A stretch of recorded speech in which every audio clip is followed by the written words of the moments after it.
क्या दज्जाल का निजाम कायम हो चुका है? AI, इसराइल और उम्मत मुस्लिमा की गफलत। क्या आपने कभी सोचा है कि दुनिया में जो कुछ हो रहा है, जैसे गजा का जलना, ईरान पर हमले और AI का कब्जा, ये सब कुछ पॉलिटिक्स है या इसके पीछे बड़े प्लान का हिस्सा है? क्या दज्जाल का निजाम हमारी आंखों के सामने कायम हो रहा है? हदीसों में आता है कि दज्जाल सिर्फ एक शख्स नहीं होगा, बल्कि उसका निजाम होगा, एक ऐसा निजाम जो जुल्म, धोखा और फितना फैलाएगा।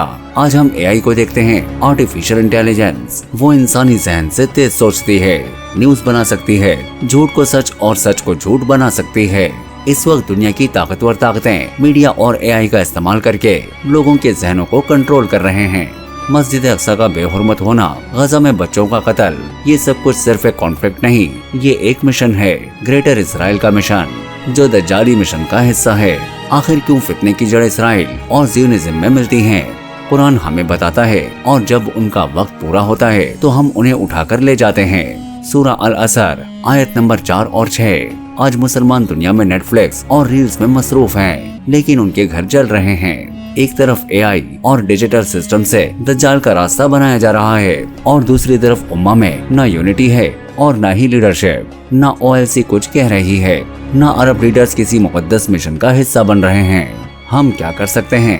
सबसे पहला काम, अपने जहन और दिल को जगाना, इल्म हासिल करना, कुरान और हदीस को समझना, सोशल मीडिया का इस्तेमाल हक बात को फैलाने में करना, यूथ को दिखाने के असल हीरो कौन है, गाजा का शहीद या नेटफ्लिक्स का कैरेक्टर। दूसरा काम, हर एक दूसरे से कनेक्ट होना, डिजिटल यूनिटी लाना और एक निजाम बनाना जहां उम्मा एक वॉइस में बोले।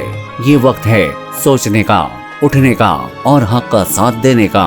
दज्जाल का निजाम कायम हो चुका है। सवाल ये नहीं कि वो आ रहा है या नहीं, सवाल ये है क्या हम उसके लिए तैयार हैं? जज़ाकल्लाह खैर। अगर आप इस पैगाम से मुतासिर हुए हैं तो इस वीडियो को लाइक करें, शेयर करें और कमेंट्स में अपनी राय जरूर दें।